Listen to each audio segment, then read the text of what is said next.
Hello again, everyone. Edwin Learnard back once again. In this YouTube astrological segment, I'm going to be dissertating and talking about how the Sun, Moon, and Ascendant work in a natal chart and how they integrate. And the thing is, the Sun in our natal charts represents our basic ones. Now, the Moon sign in our natal charts represents our emotional needs. Now, the ascendant or rising sign represents the manner or method in which one may attain these basic wants and emotional needs. And it could also be like a vessel or a filtration device that the moon and sun work through. Now, in my case, my example for me, in my chart, as many of you may know, I have my sun in Cancer, moon in Gemini, and a Taurus ascendant. Now, with the sun in Cancer, my basic wants may be connected with the home and with family. And you look at the moon in Gemini, that could be connected with emotional needs, could be communication, having variety, assimilating information, and just things like reading and just gathering knowledge, becoming more learned, so to speak. Anyway, in having Taurus rising, it could indicate that these basic wants and emotional needs may come out. I might be very persistent and consistent with them. As many of you may know, I do at least one video per day as far as my astrology videos go, and the only time I really don't do it is if I don't have internet access. Now, it could also indicate with Taurus rising not just going about those basic wants and emotional needs in a persistent and consistent manner. It could be done also in a very calm, placid, and impassive manner as well, indicated by the Taurus rising. So it just these needs are done, and the basic wants are done perhaps in that Taurus rising way. So anyway, now let me give another example. Renowned astrologer Liz Green has the sun in Virgo, moon in Sagittarius, and Scorpio rising.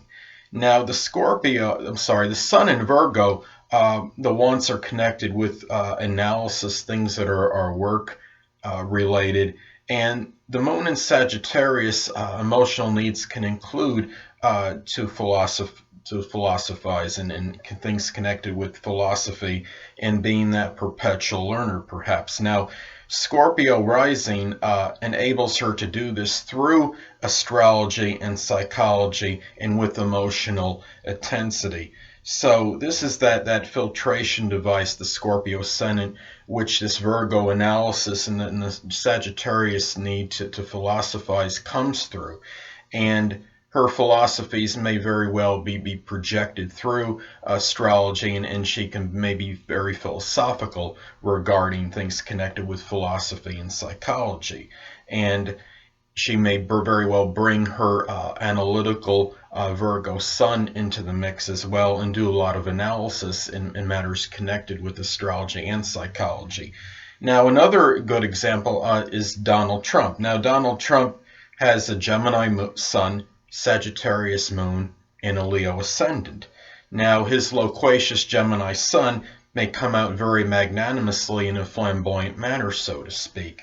And so does his philosophical side, because it's working through the Leo ascendant. And obviously, he seems to be very fixed in his philosophies, having this Leo ascendant.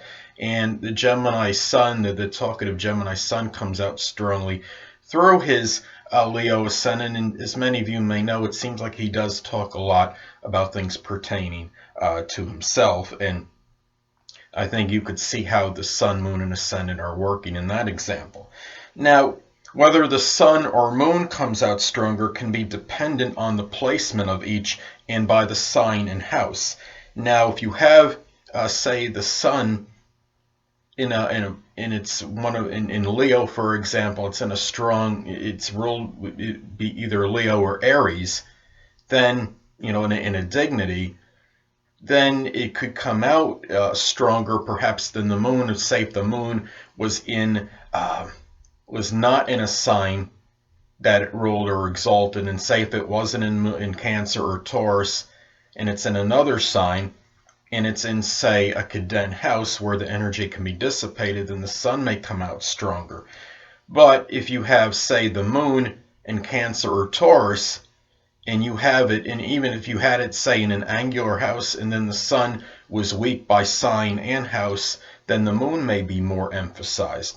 And also, you have to look at and see if, and also the ascendant, I believe, regardless of the sun and moon placement, is still the dominant point in terms of what, especially what others see as far as the outer demeanor and the projection of self.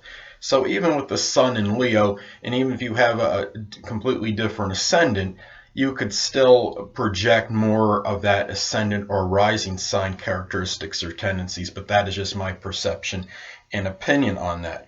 Now, it's also important to look at and see if the sun or moon is intercepted or not, because if one of them or more intercepted, that energy may be somewhat suppressed.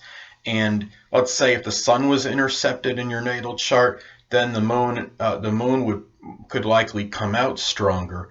But if you have the moon intercepted, then the sun may likely come out a little bit stronger. Now, if the moon, you also have to factor in whether it's in its dignity or not, and put all that kind of in a blender. If you have something, a sun or moon intercepted, but you have it in dignity, like say the sun in dignity, or you have the moon in its dignity or exaltation, then that would still come out a little stronger than the typical sun or moon that would be intercepted. So those things have to be factored in as well. And if it's angular, that always does help as well in terms of its expression. Now, if you also, a thing what's important to look at too is see if the sun, most people won't have this, but if the sun or moon is unaspected, and I'm referring to major aspects, if one of them or both make no major aspects, you might have, this energy may come out stronger than otherwise indicated, although you'll have some distortion and vacillation of this energy. What I'm saying is, say if the moon was unaspected, it may come out strong in spurts with uninhibited, unrestrained energy, but because if you're using a lot of energy at once, there may be times when it won't come out for a certain time, but it still could make that energy more prominent as opposed to it not being, as opposed to it having aspects. If you have the sun and the moon make an adverse aspect to each other, say a square opposition or inconjunct, well, you might bring out the negative characteristics of the signs, and these energies will not integrate well, of course. And the thing is,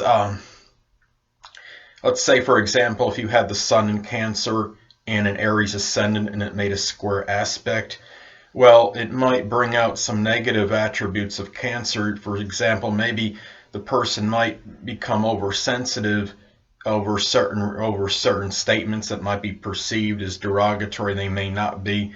Or an unintentional slight, for example, may react with some acrimonious, angry Aries energy and become agitated easily because of this. So this could be something where when you have those negative aspects made, it could bring out the negative in both planets, depending on the signs that they're in, of course. Now, that's really pretty much what I wanted to get at as far as the sun, moon, and ascendant.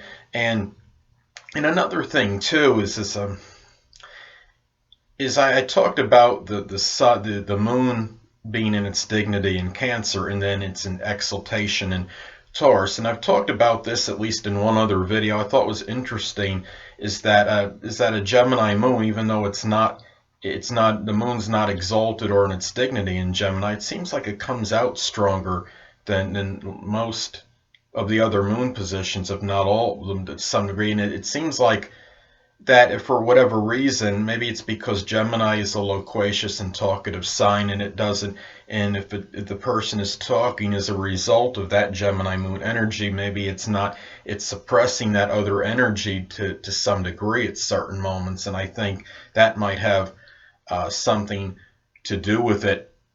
According to Wikipedia.com, with the orbs they use on the aspects, my Gemini moon is unaspected. which I don't really agree with because I think it does make a sextile to my Venus in Leo and a trine to my Uranus in Libra. But that is just my perception. The Wikipedia orbs seem like they were using rather small orbs in my opinion. But maybe my Gemini moon comes out strong with me because it's in the first house and it's also an angular house as well. So that could be the reason as far as why my moon is accentuated more in as far as my Gemini moon. Well, anyway, people, that'll conclude this YouTube astrological segment for the Sun, Moon, and Ascendant and how they work in a chart. And stay tuned next time where I'll be dissertating and talking about, I'll be continuing my Sun Ascendant sign combinations. Two things I want to get with you on before I head out. Firstly, the stars may impel but do not compel. And secondly, never isolate any single astrological element, aspect, planetary placement, position, configuration, influence, or what have you, and make an analysis of a person, astrologically speaking, based on this alone, because astrologically speaking, the person is the sum of all their components in their natal chart and not just one. Until next time, people, stay well.